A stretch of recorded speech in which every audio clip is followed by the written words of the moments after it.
il y a les organisations internationales yu ñëw imposer programme ou lu jox ay programme yi nga xam ne par exemple c'est autonome du système de santé et souvent c'est des programmes de dépopulation c'est des programmes yi nga xam ne seen end goal mooy que les femmes diminuent seen naissance yi tout ça.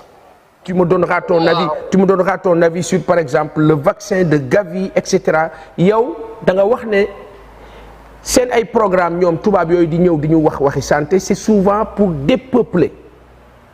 So des pays yi nga xam ne ñoom ils disent que ne ils viennent aider nos pays dans le cadre de la santé. Et que c'est des gens yi nga xam ne ils ont crié haut et fort que la population africaine est dafa ngande il faut diminuer ça. Des pays qui disent que les Africains sont inutiles que amuñu benn utilité en fait.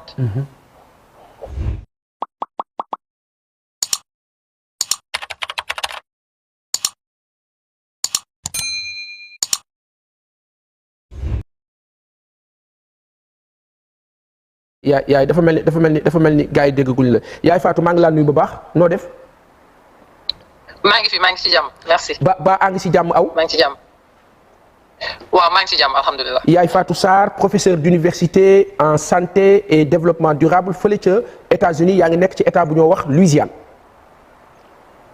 waaw maa ngi Louisiane. yaay Fatou yaa ngi Louisiane mais terewul yaa ngi américaine nga mais yaa ngi nekk sénégalaise ci fa dëkk bi nga jóge di suivre Sénégal bu baax ci ñeenti at yi ci juróomi at yi ci lu ko jiitu ak fi ñu toll nii jamono bii tey en tant que sénégalaise d'abord laata ñu dugg ci sa domaine et tout en tant que sénégalaise nan nga gisee Sénégal tey. so ni ma gisee Sénégal mooy que ne rek ne on est en phase de transformation et que li ma gisee mooy que ne nous tous en tant que Sénégalais dañu war a jàppale les gens qui sont au pouvoir. Sans que pour autant ñu essayer di leen teqatal. loolu moom c'est pas parti patriotique du tout. On peut donner ses avis mais quand il s'agit de protéger le pays que tout le monde doit s'y mettre. que nga ànd ak ñoom que nga bañ a ànd ak ñoom. Tu dois les appuyer parce que c'est pour l'avenir du pays, c'est pour la marche du pays. Donc voilà, c'est wax ji bari na et tout. Et je pense qu'il faut que les gens apprennent peut-être à diminuer wax ju bari ci xuloo beeg affaire yooyu et que les gens se mettent au travail. So man noonu la gisee en fait. Il faut que les gens se mettent au travail que ñu jàppale leen ku nekk loo mën ci sa côté nga def ko ci même su fekkente ne bokkuloo ci gouvernement bi c'est pas la fin du monde. Donc li nga mën a just def ko protège ton pays. Comme li may wax rek ma ne chaque Sénégalais mooy protecteur au Sénégal. Chaque Sénégalais mooy développeur au Sénégal donc que tout le monde s'y mette. Alors yow en tant que professeur d'université foofu ci déjà que peut-être man am na lu ma ci xam mais est-ce que mën nga wax Sénégalais yi ñoo seetaan actuellement partout dans le monde nous avons on va dire 200 en majorant parce qu'on est à 196 visions mais 200 nangam yi ñuy seetaan actuellement ci àdduna bi ñi yeewoo ak ñi door a yeewoo ak ñi tëdd ak et cetera en termes de décalage est-ce que mën nga nu wax réellement ton cursus par rapport à li nga def foofu ci Amérique. So, j'ai commencé son formation au Sénégal. J'ai fait mon doctorat à l'université Cheikh Anta Diop. J'étais à la faculté de médecine, pharmacie et trucs. Donc, quand j'ai fini, j'ai travaillé là-bas, j'ai travaillé au ministère même. Ensuite, je suis venue ici. Bon, moi, je jouais Fofo, c'était plus parce que j'ai senti que comment ça se passait au ministère, affaire ça n'allait pas marcher. Donc, j'avais pris la décision de partir. Donc, quand je suis venue ici, j'ai fait, commencer juste avec une maîtrise en développement international. Ensuite, me continuer avec un doctorat en santé publique. Excellent. So, santé publique, souvent les gens ne font pas la différence soit wax santé mais ci santé bi dafa am benn domaine ba nga xam ne c'est le système de soins de santé, le système de soins médicaux avec le domaine de la santé publique. Les systèmes de soins médicaux, c'est des systèmes qui sont dirigés par les médecins, c'est dans les hôpitaux, les centres de santé et tout. Donc, ñoom ñooy joxe les soins aux patients. Donc, le système de santé publique, c'est le leadership, par exemple, du système de santé. So ñoom ñooy déterminer les politiques de santé du pays c'est des managers dañuy def ci seen formation da ngay jàng management. C'est des économistes de la santé. Oui. C'est des environnementalistes de la santé, c'est des nutritionnistes. Il y a des domaines ci biir dafa am ay spécialités yu bari. Mais c'est les gens qui doivent diriger un système de santé, c'est les gens qui dirigent le système de santé. Donc au Sénégal tout est un peu mélangé. Donc les gens ne font pas la part entre le système de soins médicaux avec le système de santé publique. Oui. So système santé publique bi mooy coiffer le système des soins médicaux. Mais ñoom ñooy déterminer système de santé naka lay doxee. Quels sont les besoins lan la ñu soxla quelles sont les priorités en matière de santé ñoom ñoo koy déterminer. Dañuy am des statisticiens yi nga xam ne ñoom dañuy jàng santé publique. donc man c'est ça sama domaine loolu sama domaine c'est peut-être liggéey sur les politiques de santé dans un pays. Comment gérer le système de santé des choses comme ça. ok et à l'université ban université nga jàngale. bi ma ñëwee fii xam nga maa ngi woon étudiant à l'université Tulane. oui. Donc quand j'ai fini mon doctorat, ils m'ont proposé de travailler directement. Donc j'ai enseigné à l'université de Tulane. J'ai enseigné là-bas pendant longtemps. Donc Tulane ban état la nekk Tulane ban état la nekk. C'est en Louisiane. Louisiane ok c'est en Louisiane. ok. mi ngi Louisiane New Orleans. ok. Donc en même temps que may jàngale foofu xam nga ñoom soo jàngalee mois yi ngay jàngale c'est 9 mois ngay jàngale. léegi ci vacances il y a 3 mois yi nga xam ne da ngay dem mission dans un pays benn pays à l'extérieur wala nga jàngale fii des cours d'été. Donc ci vacances yi noonu man dama doon voyager dem ay Éthiopie wala dem ay Congo. di joxe foofu ay cours wala di dem foofu di leen développer le curriculum pour seen université yi noonu. Donc c'est ça que je faisais là-bas. Machallah. Ensuite après j'ai enseigné à 2 autres universités benn université d'État ak beneen université nga xam ne j'ai enseigné là-bas aussi la santé publique donc loolu laay def. tey soo doon évaluer la santé publique aux États-Unis comparativement ak la santé publique au Sénégal lan ngay wax. xam nga ñaari systèmes yi dañu xaw différent parce que fii ñoom ils se focalisent bon déjà li may def différence mooy que ne le Sénégal man je pense pas que ñoom am nañu politique de santé. Donc pour moi je crois pas que ne foofu am na politique de santé et c'est quelque chose que les gens doivent bâtir ñu développer les politiques de santé du Sénégal. Donc actuellement ce qui se passe mooy que ne il y a les plans de développement de la santé c'est des plans de développement li ñuy am noonu c'est pas vraiment des politiques de santé donc ñoom ci loolu la ñuy wekk du dem en même temps. Il y a les organisations internationales yu ñëw imposer des programmes lu la jox ay programmes yi nga xam ne par exemple c'est autonome du système de santé et souvent c'est des programmes de dépopulation c'est des programmes yi nga xam ne seen end goal mooy que les femmes diminuent seen naissance yi tout ça. mais yaay taxawal. ok. Yaay Fatou Sarr professionnel en santé et développement durable professeur d'université spécialiste dans le domaine de la santé sanitaire yaay li nga wax c'est important da nga ne. politique en santé daanaka amu fi ay programmes. non je pense pas. ay programmes yu ñoo appliqué yoo xam ni ça vient de l'Organisation mondiale de la santé tu me donneras ton avis tu me donneras ton avis sur par exemple le vaccin de Gavi et cetera yow da nga wax ne seen ay programmes ñoom tubaab yooyu di ñëw di ñu waxi santé c'est souvent pour dépeupler. waaw man fi may liggéey mooy que ne des pays yi nga xam ne ñoom ils disent que ne ils viennent aider nos pays dans le cadre de la santé. Et que c'est des gens yi nga xam ne ils ont crié haut et fort que la population africaine est dafa ngande il faut diminuer ça. Des pays qui disent que les Africains sont inutiles que amuñu benn utilité en fait. Donc et que leur population dafay croître tout le temps. Donc ñoom ils partent de seen je veux pas dire hypothèse boobu mais ils partent de foofu la ñuy partir en fait. Oui. Donc c'est une population qui grandit et c'est une population qui n'est pas utile. Donc ñoom li ñuy def seen programme yu bëri yu ñuy def c'est dans le sens de comment diminuer cette population là. Ce qui veut dire que quand un pays bu am mentalité bu am noonu. Moi je prendrai jamais tes médicaments je prendrai jamais tes vaccins. Donc man li ma gëm mooy au Sénégal il y a des gens qui sont formés. Même s'il y a pas des gens qui sont bien formés pour pouvoir dugg ci cadre vaccin yi bu baax. mën nañu jël un groupe de 10 20 jeunes ñu yóbbu leen ñu dem jàngi biomedical engineering whatever. li ñu war jàng ñu jàng dans les 5 ans ñu former leen ba mu baax ñu ñibbisi. On les met dans des conditions ba nga xam ne ñoom ils peuvent travailler ñu wutal leen des partenaires yi nga xam ne c'est eux-mêmes qui développent les vaccins. Les vaccins yu ñu soxla. et non ñu leen di jox prototype ñu koy reproduire. Non.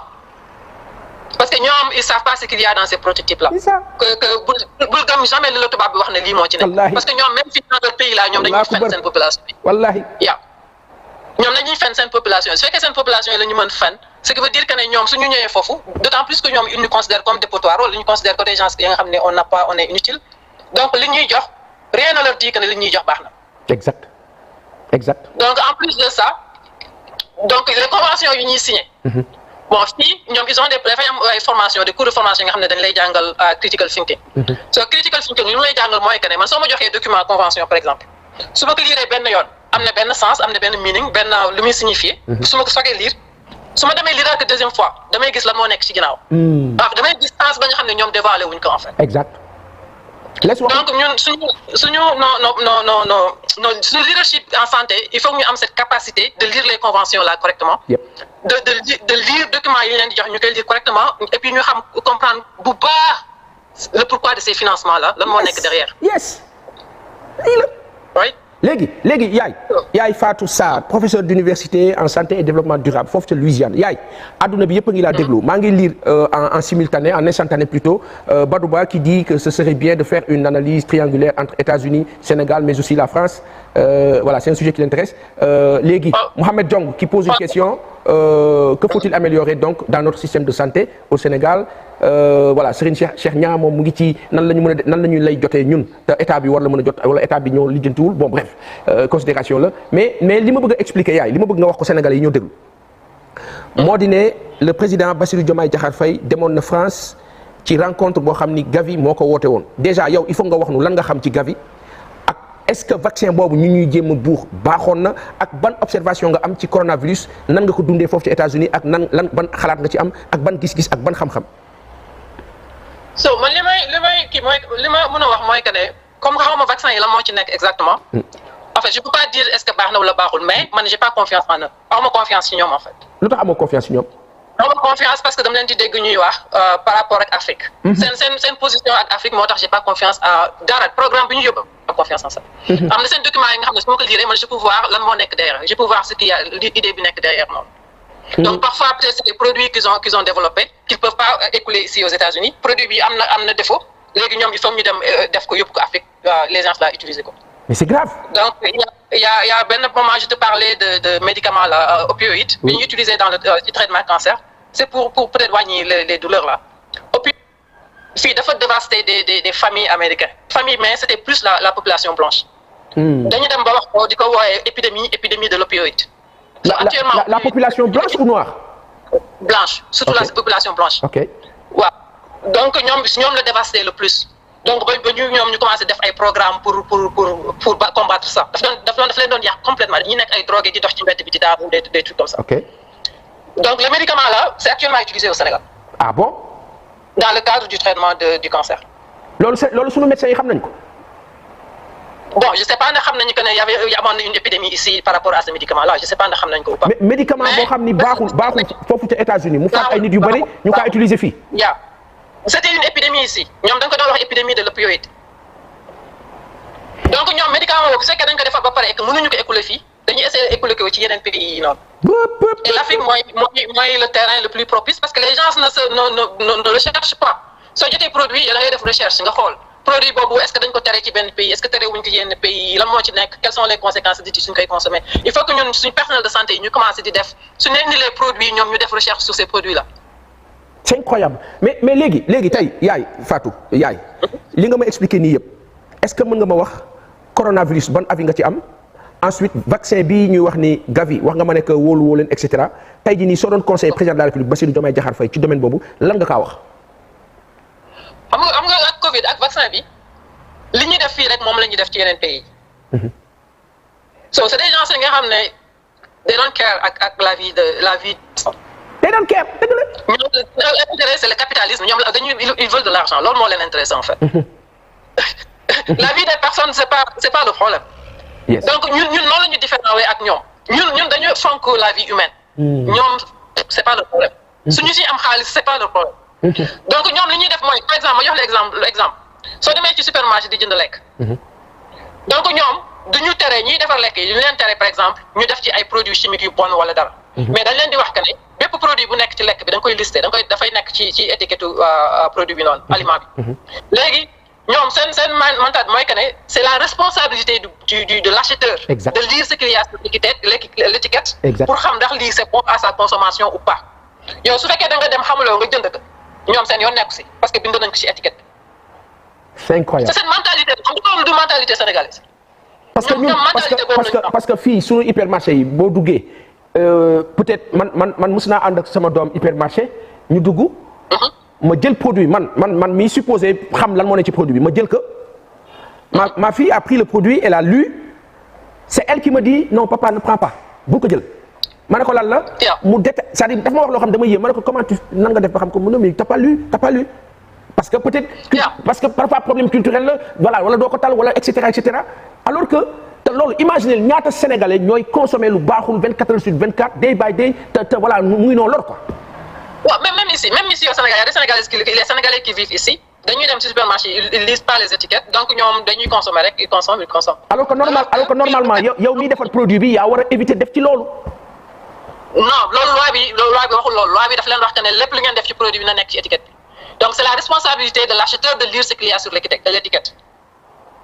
c'est incroyable soo ko liirulee def lekk ko c'est ton problème. su fekkente ne produit ba nga xam ne ay produits bon rek moo ci nekk wala li ci nekk du lekk c'est juste ay affaires yu ñuy jaxasee defar ko soo ko jëndee lekk ko c'est ta responsabilité parce que yow tu dois lire l'étiquette. waaw léegi man su ma jëndee te mënuma lire nag. c'est ton problème. voilà donc pour ñoom tout le monde est éduqué ici donc ñoom dans le truc ñëpp dem nañu école. donc c'est important gars yi dégg ngeen ko yaay Fatou Sarr nee na c'est important bu ñu duggee ci hypermarché yi produits yi ñu kaa lire et cetera il y a quelqu'un dans les commentaires Mac Verlem ah defe naa voilà mooy waa Verlem ñoom ñi nekk Amérique di ñu seetaan xam nañ li nga wax ci wàllu produit boobu nga doon wax médicament bu bon boobu bi gars yi di utiliser ci cancer bi opioïde noonu nga opioïde wala opioïde. opioïde donc Macodou Sall moom la ñu signifié nii ci commentaire yi et nee na c'était une épidémie grave alors y a d'autres compatriotes qui réagissent YouTube soo ko cherché ci YouTube bi tu vas voir da ngay gis nit ñuy dox di daanu ci bedd bi noonu.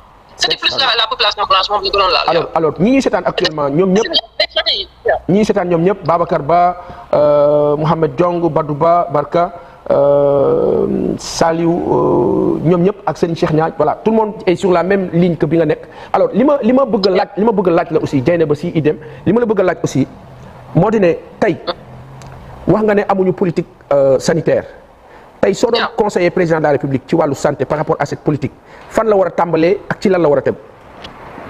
moi je me dis que ne y a une période de 5 ans à utiliser pour defaraat système de santé bi. ok donc moi je me dis que on peut pas mënuñu dem sans que mu am au moins quelque chose qui marche. mais man li ma doon conseiller président bi mooy que ne mu am benn bureau ba nga xam ne ñoom il travaille que toog defaraat le système les politiques de santé. président bi mooy que ne mu am benn bureau ba nga xam ne ñoom il travaille que toog. les ressources humaines aussi ñu wut des ressources humaines de qualité. oui lu ma doon mën conseiller mooy que ne mu jël des jeunes. ya nga xam ne peut-être ñu ngi soog a pare médecine wala des jeunes ya nga xam ne pare nañu bac et truc mu jël ci pour chaque domaine de la santé publique mu envoyé 20. dans le cadre des coopérations bilatérales mu envoyé pour chaque domaine de la santé publique mu envoyé 20 à 30. dans les pays là ñu former leen en 2 ans ñu dellu si waat donc entre temps pendant que ces jeunes là ñu leen di former que ñoom ñu créé benn équipe ba nga xam ne ils vont travailler que sur la politique de santé du Sénégal. ba nga xam ne dañuy rebâtir ko politique de santé du Sénégal. donc tey rek je regardais par exemple ministère de la santé il y a trop de directions. direction yooyu nañu ko dagg en genn wàll. ok il y a trop de directions. il y a des directions yi nga xam ne mën nañ leen combiner ba nga xam ne dañuy am peut-être ay 8-9 directions. donc direction bi ci nekk am na personnel spécifique bu fa gën nekk amul ay ngay recruter peut-être kii moo disponible wala kii moo mu neex.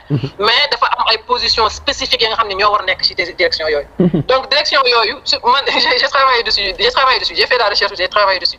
direction bi ci nekk noonu position spécifique yooyu su amulee Sénégal année bii mooy le moment que ñu jël des jeunes envoyé leen ñu dem uti compétences yooyu. dellu si waat. donc suñu amee 8-9 directions yi nga xam ne am nañu personnel bu adéquat loolu rek personnel bu adéquat boobu dafay permettre que ne dafay changer complètement le système de santé. donc tous ces problèmes de accueil bi soo demee ci hôpital bi accueil bi di truc yooyu yëpp c'est des problèmes de formation. donc mu am des politiques de ressources humaines yi nga xam ne c'est le ministère même moom moo koy gérer. moo koy gérer le personnel de santé du ministère de la santé mu am des départements de ressources humaines ba nga xam ne moom mooy toppatoo formation personnel bi suñu recruter personnel par exemple les 6 premiers mois dafay nekk une période d'orientation ba nga xam ne dañ leen di former di leen orienter di leen wax nan la ñuy accueillir patient bi nan la ñuy defee ba nga xam ne que ne ñoom le système les histoires de contamination tout ça là yooyu yëpp dañ koy inculquer le respect du malade tout ça là premiers 6 mois yi dañ leen di préparer à être un professionnel de la santé. avant ñu leen di bàyyi ak population bi noonu. mais yaay tu ne penses pas que li nga wax ni tey un professionnel de santé comme yow bu nekk Sénégal su toogoon à ma place yaakaaroon ni dina la tontu ne la non madame tout ce que vous êtes en train de dire nous l'avons ici yaakaar loolu. non je fais toujours chaque fois damay def recherche ci système de santé Sénégal. ok chaque fois damay xool système de santé Sénégal dama koy xool même tey même j'ai regardé les directions qui étaient là-bas. donc je regarde ça tout le temps. je suis ça tout le temps. excellent excellent et donc aujourd'hui comme politique sanitaire amu fi am na ñu nekk ci commentaire yi kilifa yu bëri ñoom Mansour Diagne ak bu Tokyo ñoom Mayombe ñoom Serigne Cheikh Niang ñoom Mor Khoule Ibrahima Bey ñoom ñëpp nee nañu est-ce que yow mënuloo ñëw Sénégal Mohamed Diong ak ña ca des. non man j'ai aucun problème ma nekk fii ma nekk Sénégal man j'ai aucun problème pour aider le pays là. waaw même développer documents yi tout ça là j'ai aucun problème parce que j'ai fait ça pour d'autres gens ici nga xam ne en fait parfois j'ai fait ça de façon volontaire. mais c'est juste aussi pour que les gens sachent que ne on n'a pas de politique de santé en fait. waaw il y a un truc vieux qui est là ba nga xam ne moom la ñuy reconduire chaque fois chaque mois avec les plans de développement là ensuite ñu greffe ici tout ce qui vient de l'extérieur alors que bon ce qui vient de l'extérieur la nga xam ne ñoom ils doivent pas intervenir directement dans notre système de santé donc moi je me dis que les ONG qui viennent de l'extérieur les organisations internationales comme ay OMS yooyu ñoom ils doivent travailler ci frontière wu suñu système de santé. Oui. donc ñu am da nga xam ne ñoom ñooy nekk seen interlocuteur mais notre système de santé c'est à nous de développer ça. Il y a des compétences qu'on n'a pas ñu dem uti ko mais c'est à nous de développer notre système de santé. On peut pas avoir par exemple du Covid di am noonu donc c'était plus l'OMS moo doon diriger tout le truc là man j'étais pas contente daf ma naqari woon vraiment j'étais pas contente un système de santé est dirigé par la population du pays nga xam ne les experts du pays ñoom ñooy diriger seen propre système de santé et c'est ce qui est souverain. waaw et puis que ñu bañ a am complexe avec les experts de OMS ak loolu souvent ñoom li ñu xam la ñu xam. c'est ça c'est plus que rek dañ leen indi teg leen ci kaw. mais soo nekkee ñoom nga liggéey ak ñoom parfois tu te rends compte même que ne yow tu connais plus parce que c'est ton pays tu connais ton pays mieux que quiconque. right. complexe bi ñu am avec des experts qu'on nous envoie loolu il faut que mu dañ loolu pour mu dañ il faut que peut-être un groupe de Sénégalais yi nga xam ne dañ leen di former ñoom fu ñu leen former. nga xam ne suñu ñëwee ñoom ils vont parler avec eux d'égal à égal. décomplexé quoi. souveraineté foofu lay jógee en fait. oui. yow nga am des leadership ba nga xam ne ñoom fu ñu ñëpp jàngee lañu jàngee et puis dañuy wax ak ku fi ñëw dañuy wax ak yow d'égal à égal. c'est ça. Ouais. Alors il y a Badouba qui dit par rapport aux compétences souhaitées au Sénégal la nomination actuelle qui fait du bruit sur la santé est-elle normale bon dama xamul dafa am ku ñu nommé ci Badouba j'ai pas compris question bi dama xamul ci ban sens la waxee j'ai pas trop compris mais yaay li ma xam ne moom la ñuy tëjee peut-être amaana laata may clore un peu moo di ne est-ce que aujourd'hui su ma demee ci wàllu médicaments yi dugg Sénégal daf ci am kenn ku ma mës a waxtaanal mu xamal ma xaalis bi jaar ci médicaments yi maanaam benn module ou molécule je sais pas comment la personne l'a appelé buy dugg Sénégal 500 000 francs CFA lay fay ci xaalis est-ce que loolu am na ni mu ko waxee ensuite su amee ñooñu di liggéey ci secteur boobu te seen ay salaire demeewul nenn li est-ce que loolu du insécurité daanaka. c'est toujours insécurité la su fekkente ne ñiy liggéey ci domaine yooyu seen salaire yi du bien noonu. oui il faut que le gouvernement bi di am des plans d'incentive nga xam ne da ngay def plan incentive yi nga xam ne da ngay motiver les gens à ñu doylu en fait ñu doylu. mais aussi l'autre aspect mooy que ne il faut être patriotique. Moi, ce que tu dis, moi, que le Sénégalais est le défenseur du Sénégal. Le Sénégalais est le protecteur du Sénégal. Pour moi, si on est médecin, il ne faut pas que tu aies une organisation internationale parce que l'Union fait de baax. Oui. Nous avons gagner cette population. Vraiment. Nous avons des recherches qui ont fait pays, nous avons fait cette population. Voilà. So, le Sénégalais est le défenseur du Sénégalais. Le Sénégalais est le défenseur du Sénégal. Donc, mentalité, tant que en fait, tu vas voir des gens qui ont fait des recherches sur l'ENR, utiliser la population, mais exact. Parce que on se retrouve avec une population qui a inculquer des choses qui ont plein de gagne. Oui. Et que nous, Sénégalais, moment accepter l'autre. Alors, il y a quelque chose que tu m'as dit la dernière fois. Nga étranger, warul am accès à cette population. Tout à fait, nga wax ko. Moi, c'est ça mon gros problème. Que une personne étrangère, au Sénégal, même am accès aux Sénégalais. L'autre, c'est pas normal. Donc, quelqu'un qui fait la recherche, nga jóge ci beneen pays ñëw Sénégal am accès à des Sénégalais di def recherche ak ñoom, c'est pas normal. Oui. Fii États-Unis nga ñëw yow nga nekk étranger ñëw fii bëgg def recherche, c'est pas possible, mënoo ko. C'est ça. Les Sénégalais doivent être protégés. dafay am toujours la nga xam ne benn organisation ba nga xam ne mooy nekk ci diggante ñoom ak étranger buy ñëw pour def du n'importe quoi. Fii par exemple ils ont benn organisation bi ñu tudd RRP ba nga xam ne ñoom ñooy xool tout ce qui est recherche sur le sujet humain ñoom noonu lañ koy waxee recherche sur le sujet humain. Donc mënoo fi def recherche tant que jaaruloo foofu ñoom ñooy approuvé wala ñu bañ approuvé yow sa recherche bi ngay def. te dafay am ay conditions très strictes pour yow nga mën def recherche. Recherche sur le sujet humain c'est presque très difficile à faire ici. Ok. Dans nos pays nag ñoom foofu la ñuy ñëw pour tester comme c'est difficile dans leur pays ñoom si suñu pays la ñuy ñëw pour tester seen médicaments yi wala pour tester. lu la neex dañuy ñëw def lu la neex. moo tax Dieynaba Sy dans les commentaires elle dit que loolu moo tax ils partent dans les villages ñuy dem ci villages yi voilà ñi nga xam ne xamuñu li xew dugg seen biir. waaw loolu dans ce sens là gën a waxee aussi que c'est le Sénégalais qui protège le Sénégalais suñu gisee des gens qui viennent di def recherche dans la population il faut les dénoncer. Oui. Et nos gouvernants aussi ne doivent pas accepter ça. Parfois ñoom dañuy jaar ci ay institutions yi nga xam ne ñu ngi foofu Sénégal peut-être dañuy jaar ci ay institut Pasteur wala des choses comme ça foofu la ñuy jaar pour def ay recherches. Moi récemment j'ai vu ay professeurs université Tulane yu ma tasee ñu ne ma dañu ma laaj fan nga tu es d'où en Afrique man leen je suis sénégalaise ñu ne ma on vient juste de rentrer on travaille avec Pasteur après ñu may xaw expliquer la ñuy liggéey ak Pasteur la. Pasteur boobu nag parfois ñoom dañuy jaar ci ay instituts comme Pasteur ce qui veut dire que ne Pasteur su fekkee c'est une institution sénégalaise tout ce qu'ils font le gouvernement doit être au courant. Waaw. Le gouvernement doit être au courant de tout ce qu'ils font. Et la meilleure façon de faire ça, est que les Sénégalais qui travaillent là-bas, qu'ils soient des salariés du gouvernement sénégalais, et que nous avons droit de regard dans tout ce que Pasteur fait. Et que le gouvernement a droit de regard dans tout ce que Pasteur fait. Ce fait qu'il y a un droit de regard, ils ne doivent pas permettre à Pasteur de construire des vaccins destinés à la population sénégalaise. Quand même. Si le gouvernement n'a pas de surveiller, le Pasteur du def, le financement de Pasteur, où est-ce que ça vient? Les conventions qu'ils signent pour nous liguer au Sénégal, il faut que le gouvernement puisse vérifier ça. Eh oui. Donc il y a tout ça là, des femmes pagaille dans nos pays là, et que je pense qu'il faut régler tous ces problèmes là. Régler tous ces problèmes là. C'est compliqué, c'est compliqué. En plus de ça, en fait, j'ai compris que les pasteurs c'est pas vraiment complètement sénégalais. Mais c'est français. Serigne Cheikh Niang di wax ni on l'a dit à tue-tête, c'est français Pasteur. Wax nañ ko ba sonn te saa yoo ko waxee ay médecins sénégalais ñoo lay interpeller ne la non arrêtez ça, Pasteur est sénégalais. Mais c'est terrible. C'est terrible. Non. Même tout ça me dérange. Moi, je me dis qu'il y a des Sénégalais qui même à l'extérieur du Sénégal, il y a des Sénégalais qui ont fait des études là. Nous avons créé un institut, nous avons recruté des Sénégalais, nous avons ligué. Des Sénégalais patriotiques, ils viennent servir leur pays. Eh oui. Nous avons ligué. Donc, ces institutions-là, les Sénégalais, nous avons le Pasteur du def. Nous avons au-dessus de Pasteur. Donc, nous avons surveillé ce que Pasteur fait au Sénégal. C'est ça. Ah là là. am na yaay xam nga fan la ñuy tëjee.